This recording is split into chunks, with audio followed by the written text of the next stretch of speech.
अस्सलाम वालेकुम नाजरीन, मैं हूं नासर गाज़ी। आप देख रहे हैं यूट्यूब चैनल 95 स्टार न्यूज़। नाजरीन, आप ये जो मेरे साथ पीछे डिब्बे पड़े देख रहे हैं, ये मैं डिब्बे ही नहीं, ये करोड़ों का बिजनेस है। जी हाँ, आपने ठीक सुना। इनमें शहद की मक्खियाँ हैं। हम आपको आज ये बताएंगे कि इन मक्खियों को इन डब्बों में कैसे डाला जाता है, इनसे शहद कैसे निकाला जाता है, इन्हें मलका कहाँ पे होती है। आज हम आपको मलका भी दिखाएंगे और हम आपको ये भी बताएंगे ये मक्खियाँ आई कहाँ से हैं और इन डिब्बों में खुराक इनकी क्या है। ये हमारे इन तमाम सवालों का जवाब खान साहब देंगे। तो खान साहब, आप ये बताएं कि ये मक्खियाँ आपने ली कहाँ से हैं, आई कहाँ से ख़रीदी हैं। ये मक्खी जो है हम हमारे बाप से हमसे मिला है, लेकिन असल जो है ना ये बाहर का मक्खी है, बाहर से आता है। तो ये साल में कितनी मरतबा शहद पैदा करती हैं। ये साल में इसका दो सीज़न होता है। एक जो है बाहर में होता है, एक खजान में होता है। बाहर में फिर दो सीज़न होता है, एक बिकड़ का होता है, एक फलाई का होता है। और जो खजान में होता है वो बीरी का सीज़न होता है। तो यहाँ पर इन मक्खियों की खुराक क्या है। यहाँ पर जो है ना ये सरसों का फूल है ना, इसका खुराक यही है। और अगर इसका इसमें काम नहीं होता तो फिर हम इसको चीनी डालते हैं। तो साल की ये चीनी कितनी खा जाती हैं। ये तकरीबन 150 पीटी साल में 40 बोरी चीनी तक कर सकते हैं। तो आपकी इस यहाँ जगह पर इस फार्म में आपके कितने डिब्बे हैं टोटल। ये 130 लगभग है। तो एक डिब्बे में मक्खियाँ कितनी हो सकती हैं, कितने फ्रेम होते हैं एक डिब्बे में। एक डब्बे में 10 फ्रेम होता है और मक्खी का हिसाब मालूम नहीं होता। तो जब आप इनसे शहद निकालते हैं तो वो कैसे निकालते हैं। ये तो महज एक फ्रेम होता है। इसका मशीन होता है ना, अपना एक मशीन होता है, उसमें डालना पड़ता है, फिर उससे निकालना होता है। तो एक पेटी से कितना शहद निकल आता है, इसकी कीमत कितनी होती है। 1 लीटर होता है और कितने हज़ार का होता है। एक डब्बे से तकरीबन 2 किलो से लेकर 10 किलो तक निकल सकता है। और इसका अपना अपना फूल का रेट होता है। जैसा फलाई का होता है वो 300-400 रुपये किलो होता है। जैसा बीरी का होता है वो 2000 तक होता है किलो। तो आपको सालाना इसे कितनी आमदन होती है। 150 पीटी से तकरीबन सालाना 5-6 लाख रुपए आमदन होता है। तो ये जितना आपका ये फार्म है टोटल, हाँ। इसलिए इसके टोटल फार्म की कीमत कितनी है, कितनी मालियत का ये फार्म है। इस टाइम 130 पीटी है और उसका तकरीबन 6000 रुपये पीटी मिलता है। तो आपको अगर इससे शहद की प्रॉफिट कितना होगा इस पूरे फार्म से। तो सालाना के हिसाब से सालाना के हिसाब से टोटल फार्म से आपको प्रॉफिट कितना। ये 5-6 लाख रुपए सालाना होता है दरमियानी। अगर ज़्यादा इससे भी ज़्यादा होता है, इससे भी कम भी होता है। तो इसको बीमारी भी आती है क्या। हाँ, इसका बीमारी भी होता है, हर किस्म की बीमारी होता है इससे। जिस तरह पोल्ट्री फार्म को बीमारी आती हाँ है। हाँ हाँ हाँ, इससे होता है। तो आप इनकी वैक्सीन कैसे करते हैं। वो तो वैक्सीन करते हैं पोल्ट्री वाले, अच्छा। तो आप इनका इलाज कैसे करते हैं। इसका स्प्रे होता है तरना फार्म, पिशावर में इसका मार्केट है ना, जी। फिर उधर से उसका दवाई मिलता है। जी वो क्या बोलते हैं, इसका इंजेक्शन होता है, जी। वो हम पानी में डालते हैं, उसके ऊपर हम लगाते हैं। तो ये ऐसे ज़मीन पर पड़े हुए हैं, क्या ज़मीन से शहद तो मीठा होता है, उस पर कीड़ा नहीं आता। नहीं नहीं नहीं नहीं, इसमें कीड़ा वगैरह नहीं होता। इसमें इसका ज़मीन से ऊपर इसलिए करता है कि इसमें सीख ना जाए। तो जो इतनी सर्दी पड़ती है अच्छा।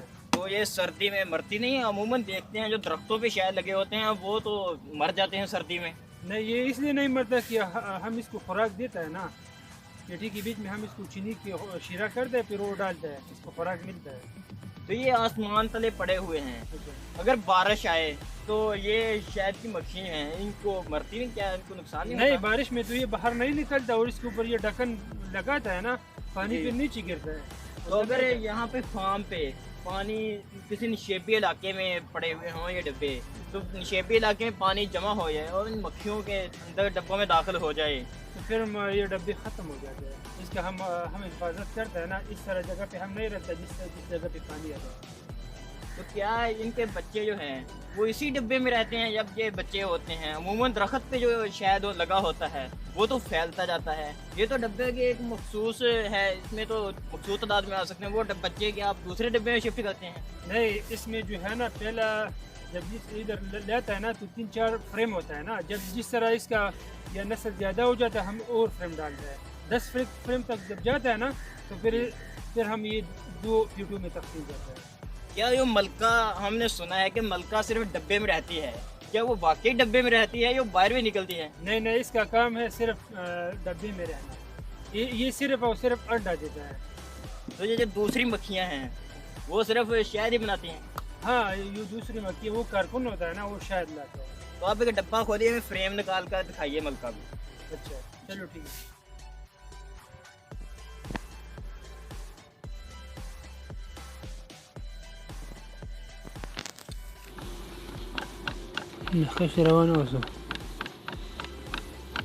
तो दवाई आप ये डाली हुई है इधर? कौन सा? ये जो पीली सी है ये चीज़। हाँ, आपको दिखाएंगे इसमें मलका कहाँ पे होती है और मलका किस जगह पे है। दिखाएं जी खान साहब। ये थोड़ी पास करो। फिर तुम हाथ दिखाओ। नहीं नहीं, जी नाज़रीन, ये देख सकते हैं ये मलका है और ये सिर्फ छत्ते में ही रहती है। जो हम शुरू से पढ़ते और सुनते आ रहे हैं कि मलका सिर्फ छत्ते में रहती है। और ये आप देख सकते हैं कि इस मक्खी का वाज़े फ़र्क है दूसरी मक्खियों की निस्बत। ये है, और दूसरी मक्खियाँ साइज़ में छोटी हैं और ये साइज़ में बड़ी है। तो जब ये मलका एक छत्ते में दो हो जाती हैं तो एक मलका को है निकाल कर दूसरे डब्बे में दाखिल किया जा सकता है। जी हाँ ऐसे ही है फिर, खान साहब? हाँ फिर ये सेल करते हैं। सेल मतलब एक पेटी से निकल जाता है, जी। एक पेटी में रहता है और एक जो है ना बाहर बैठता है, फिर हम वो दूसरी पेटी में डालता है। तो एक पेटी में दो मलका नहीं रह सकती? नहीं नहीं रह सकते एक पेटी में दो मिलकर। ठीक है। तो आपने किस किस इलाके का विज़िट किया है?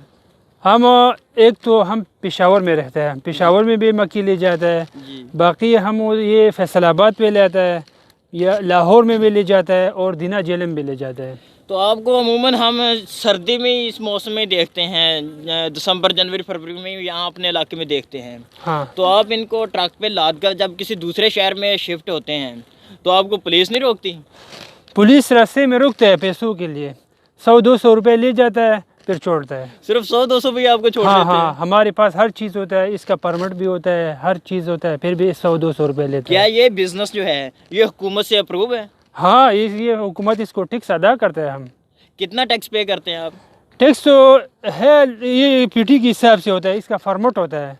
100 पीटी का फॉर्मेट हम एक हुकूमत को सालाना 1200-1500 रुपये ले देता है। तो ये हम हुकूमत से भी अपील करते हैं कि ये शहद फार्मिंग को मुल्क पाकिस्तान में आम करें ताकि मुल्क पाकिस्तान शहद की पैदावार में खुद कफील हो। बिल्कुल सही बात है। तो इसके लिए हुकूमत को फंड्स भी जारी करने चाहिए और लोगों को सब्सिडी भी दी जानी चाहिए। बिल्कुल सही तो बात है। आप अब यहाँ से किस इलाके में लेकर जाएंगे इन मक्खियों को? इधर से हम ले जाते हैं, फिर पहले हम इसका सर्वे करते हैं। दूसरी जगह पे जब जाते हैं ना जी। तो पुल का सर्वे करते हैं कि कौन सा पुल सही है, कौन सा सही नहीं है। अगर हमको ठीक लगा, मसलन हम जाएंगे जेलम, तो जेलम का पुल जब बच्चा देखेगा तो हम उधर ले जाता है, या शायद कश्मीर ले जाता है। कश्मीर में ये मसला है कि उधर मक्खी को छोड़ता नहीं है हुकूमती तरह से। क्यों? पता नहीं, पाबंदी है, उधर ले जाना पाबंदी है। उधर मक्खी जाने नहीं देते? हाँ हाँ हाँ। ठीक है। तो आप जब सर्वे करवाते हैं, करते हैं, तो किस चीज़ का सर्वे करते हैं? क्या फूल कड़वा होता है या नहीं फूल नहीं में नहीं, जो प्रॉब्लम है, किस चीज़ का सर्वे हम करते हैं? इसलिए सर्वे करते हैं कि पुल का चेक करते हैं कि पुल ज़्यादा है, थोड़ा है, कब इससे यानी काम शुरू होता है, किस आप यानी कि आप ये कहना चाहते हैं कि आप फूल की पैदावार देखते हैं कि फूल कितना होता है? हाँ हाँ, हम पुल का पैदावार चेक करते हैं। फूल की पैदावार देखते हैं कि फूल कितना ज़्यादा है, किस थोड़ा टाइम है। बढ़ जाता है। जब ज़्यादा बढ़ जाता है तो हम उसको मक्खी ले जाते हैं और उससे आराम से शायद आप निकालते हैं। पीछे किस इलाके से लेकर आए हैं? आप हमारे यहाँ तो 2-3 माह से आए हैं, इससे पहले आप कहाँ थे? अगस्त, सितंबर, अक्टूबर में? उधर हम पेशावर से है बेसिकली। हम पेशावर में ये मक्खी जुलाई है ना, पेशावर चिराट से लाया है। चिराट नौशेरा ज़िला नौशेरा में है, उधर बीरी का शाद निकाला है और फ़ौरन इधर लेके आया। तो इसके बाद अब सर्वे किस किस इलाके का करेंगे?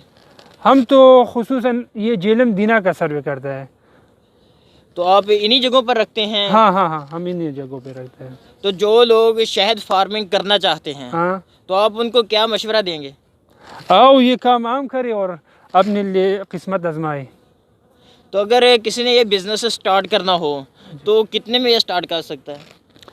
ये अगर 150 पीटी लेता है ना जी। तो तकरीबन 9-10 लाख रुपए में ये फार्म स्टार्ट करना होता है। तो अगर कोई हम जैसा चाहे कि घर में एक पेटी रख ले, तो ये काम नहीं होता, घर का काम नहीं है ना। ये आप सारी पाकिस्तान में पहुंचाना है ना। मसलन जिधर पुल होता है उधर ले जाना है। गर्मी में जो है ना, ये मक्खी हम साया के नीचे रखते हैं। जी, तो गर्मी में आप इनको क्या खुराक देते हैं? यही यही चीनी? चीनी देते हैं। चलो ठीक है, शुक्रिया खान साहब। तो हम अपने नाजरीन से ये भी अपील करते हैं कि पोल्ट्री फार्म के साथ गोट फार्म के साथ इन बी फार्मिंग में भी इंटरेस्ट लें, और हम हुकूमत से भी अपील करते हैं कि नौजवानों को इस बी फार्मिंग में इंटरेस्ट लेने के लिए राग़िब किया जाए, इनको इसमें दिलचस्पी बढ़ाने के लिए उकसाया जाए। शुक्रिया। मेहरबानी।